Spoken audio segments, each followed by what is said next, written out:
Cinema നടൻ കൃഷ്ണകുമാറിനെയും ഫാമിലിയെയും മലയാളികൾക്ക് ഏറെ സുപരിചിതമായ താരമാണ്. ഇപ്പോഴിതാ കൊല്ലത്തെ NDA സ്ഥാനാർത്ഥിയായി മത്സരിക്കാനൊരുങ്ങിയിരിക്കുകയാണ് കൃഷ്ണകുമാർ. അതിൻ്റെ ഓരോ ചെറിയ വിശേഷങ്ങൾ പോലും ഇൻസ്റ്റഗ്രാമിലൂടെ അപ്ഡേറ്റ് ചെയ്യാറുണ്ട് താരം. ഇപ്പോഴിതാ അല്പസമയങ്ങൾക്ക് മുൻപ് പുറത്തു വന്നൊരു വാർത്തയാണ് നടൻ കൃഷ്ണകുമാറിനെതിരെ പ്രമുഖ പാർട്ടി നേതാക്കൾക്ക് നേരെയും ഉണ്ടായിരിക്കുകയാണ്.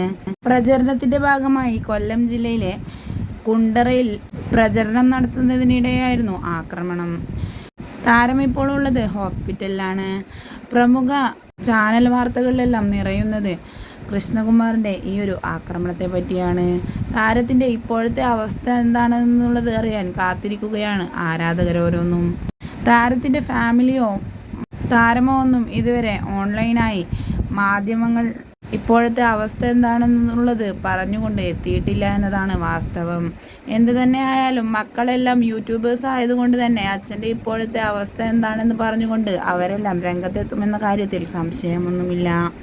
എന്തു തന്നെ ആയാലും ഇത് പാർട്ടിയുടെ ഒരു നാടകമാണോ എന്നതും ചർച്ചാ വിഷയമാണ്.